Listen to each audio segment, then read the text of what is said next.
As the third quarter is closing down, I'm wondering, where do I stand? What am I doing? What are my ideas? At Orange Capital Partners, we feel a little bit stuck, and I want to reflect on why and what's next. This is the Not Even Wrong podcast. It's September 29, 2020. This is Krim Delco. For today, the fund is down 1.5%. The market's down 0.5%. We are up 199% for the year. The market is up 3.5%. We're outperforming by 195.5%. I want to get right to the point. The last couple of days, I've been writing and talking pretty much about the Tesla Battery Day. This is by far the biggest event of, I would say, the year, if not even the decade. And the importance of Tesla and the Battery Day cannot be overstated. And as Orange Capital Partners has a very large position in Tesla, I think it's also very clear where our thinking is, where our wallet's going. But nevertheless, I want to reflect a little bit on what's next. How do we feel about the coming quarters, maybe even the coming year or two? What are we doing? What are we working on? What are the ideas? Before I go there, let's first take stock. Where do we stand? What is it that we have in the portfolio, and what are we working on as we speak? So the portfolio is as follows. We have Tesla, which is roughly 80% of the portfolio. We have the CRISPR index, which is about 15%. We have Microsoft, we have about 5%. And then we have the calls on RTX and Intel. That's the portfolio. That's where we stand. That's what we actually have right now. And since we spoke a lot about Tesla, I want to quickly just remind listeners about what else is out there, what else we have. So the CRISPR index is based on the idea that we believe the next big disruption in general in the economy is going to come through biotech, and it's going to come through the CRISPR technology.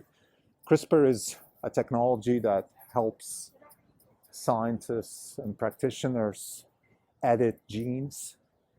And more importantly, it's not just about editing genes, it's about manipulating genetic material fast and at low cost. Now that allows for a couple of things. That allows first and foremost for research, because once you have the technology like that, you can do the one thing that we at Orange Capital Partners believe is the most important thing for disruption, which is iteration.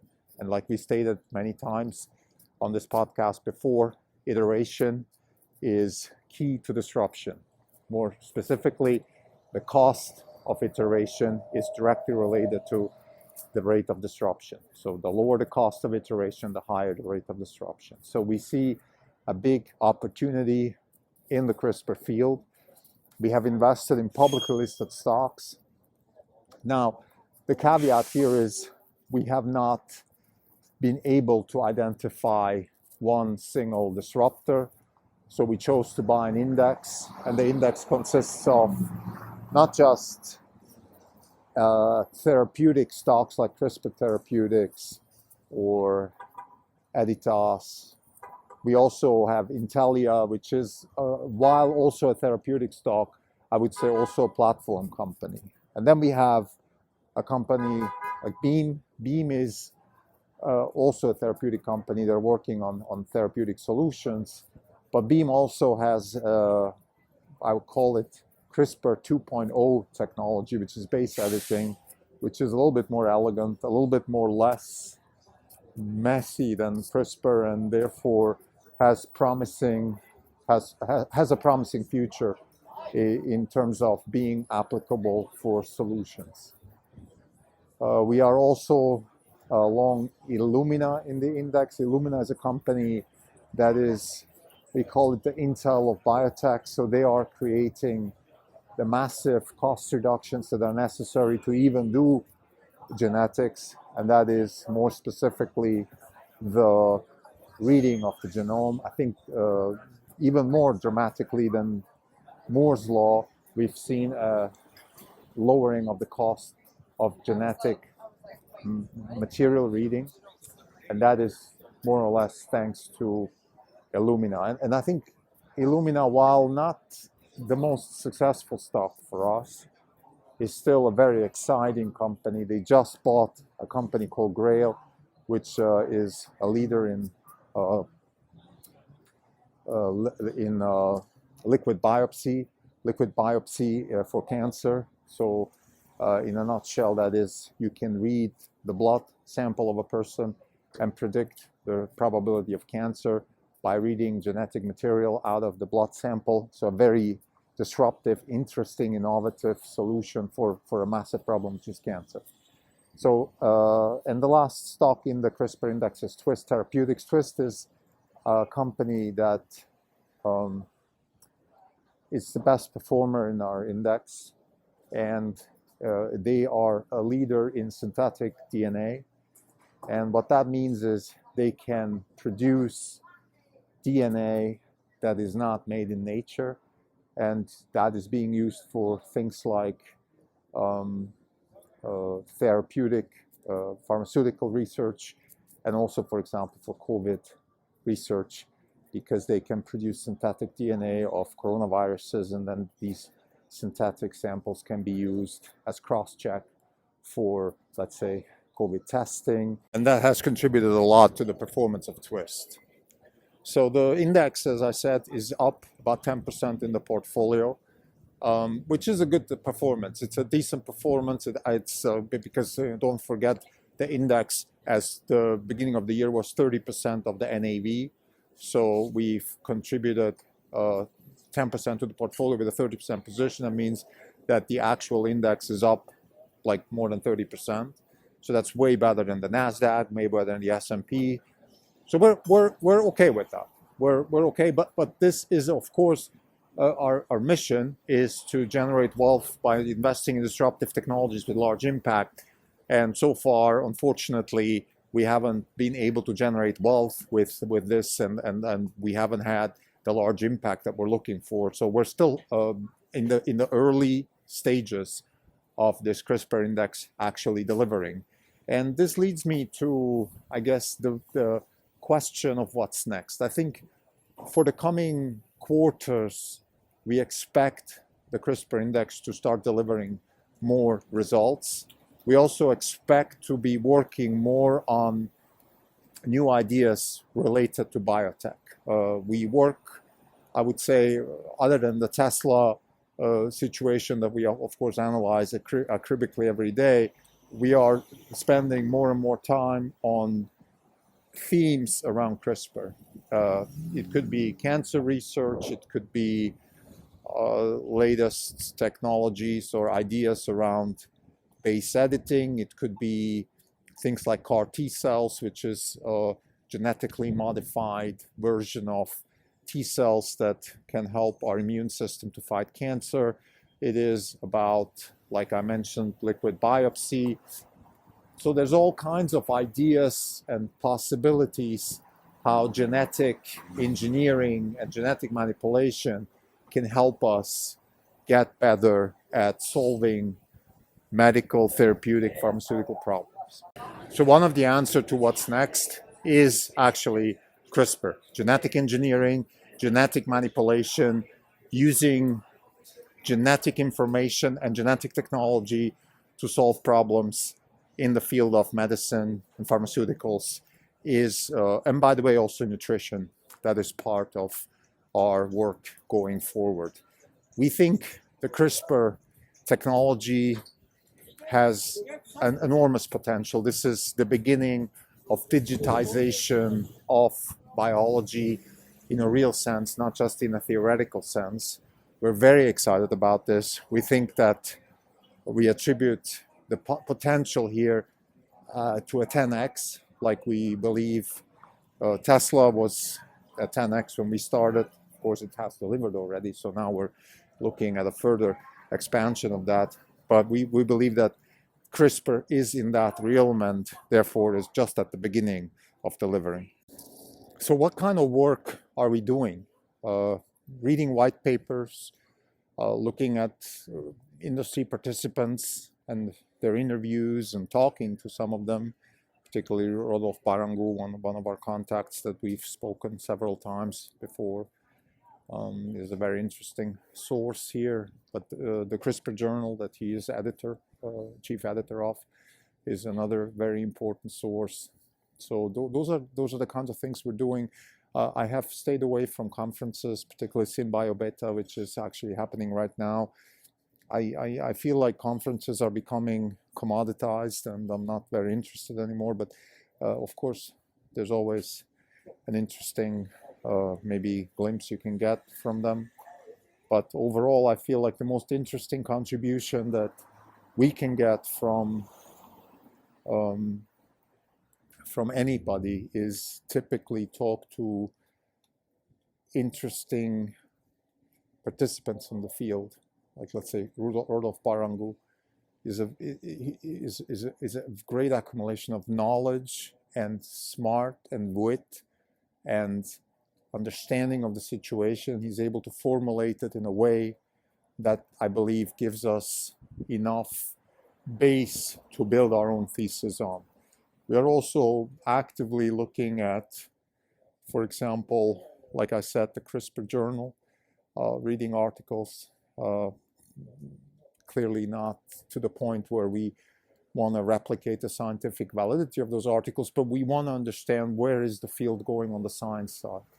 And to use Stefan Wolfram's concept of science as a computing process, we believe that we are certainly n steps away from a breakthrough that will generate wealth in the CRISPR side, but we are on the path.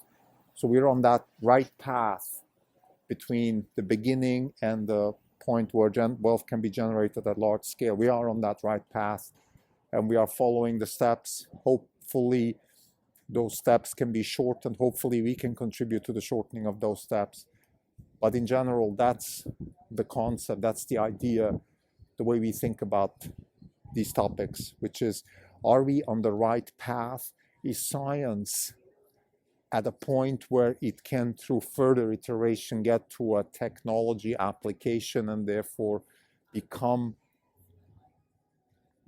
executable in an engineering context where actually wealth can be created? So this is one of the things. It's a little bit tiring. We've been working on this for a year now. The results are there. As I said, we have 10% contribution to portfolio. But of course, it's not what we're expecting. We are absolutely expecting more, and it's getting to the point where maybe there's a little dull, or how do you say, like a little lull moment there between the first excitement and now there's this long stretch of yeah, is it happening? Is it not happening? Until hopefully we will get to the real curve increase. By the way, we went through a similar situation with Tesla, where the first excitement, we bought the stock at 35, it went to 150, then 200, and then it stayed there for years. So sometimes you have to wait for a while, but we believe that this is a very interesting situation. So the CRISPR index is, other than Tesla, definitely a big chunk of our work. The other positions, Microsoft, Intel, and RTX, I have to admit we are neglecting them a bit, and I don't know if that's a good thing or a bad thing. Sometimes as a portfolio manager, you have to just simply accept the fact that not all of your kids get the same attention, that sometimes you have them in the back burner, you have them in the portfolio because you have a thesis, you have a fundamental thesis that you believe in, but they're just not maybe at the time, in the prime time of delivering the next level of results. I don't know how to express this, because of course you can always say, well, if they're not delivering, just sell them, buy them when they're ready. And maybe there are some portfolio managers that can do that. We're not those types of portfolio managers. I have to say we are getting a little bit complacent about our portfolio. It's a bit concerning. I spend a lot of time thinking about it, reading, working, but I feel like I'm I'm a little bit off the pulse of things outside of Tesla and CRISPR, a little bit off the pulse. Another area where I'm working on systematically is quantum computing. I think I have a good sense. I'm on the pulse there, but not too deep. But I also feel like the field is simply not ready to deliver. So therefore, it's also a time to relax, and I can afford not to be very active in that field. But I'm monitoring it, and this is important. The purpose of this podcast is to give people a sense for how it feels to run a hedge fund. And sometimes this is what happens. You have these moments where returns are fluctuating, like with us. I mean, we've had our peak probably 3 weeks ago, and we're still kind of lingering around the 200% for the year type performance mark. And it just takes time. And it's a bit like I always compare it to, let's say, a Navy SEAL. Not that I know how it feels to be a Navy SEAL, but I imagine that that's how these guys are. They train and train and train, and then sometimes they get to action. But a lot of times they don't. They just literally sit around. And that's what we're doing right now. We're kind of sitting around. I spend a lot of time exercising, taking care of my son, reading books. Actually, I'm going to do an episode maybe tomorrow about the books I'm reading and the books I've read recently and how they're influencing my thinking, how I think they're influencing my thinking. I think that's a very important part of base work one has to do in the hedge fund business, is to keep reading. And I think the reading, even though it might sound like something that does not work, it's actually very, very important work, particularly for the hedge fund business. I surf, actually I bodyboard, so to be precise, but given the kinds of waves that I'm exposed to right now, I definitely consider myself a surfer. I'm doing 6 to 9, 10 foot type waves, which is pretty challenging for me.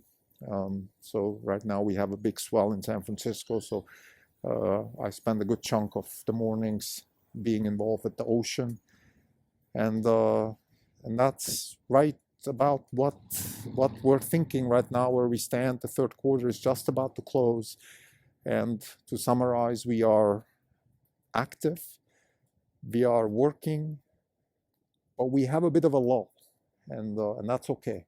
That's what happens sometimes. Thank you.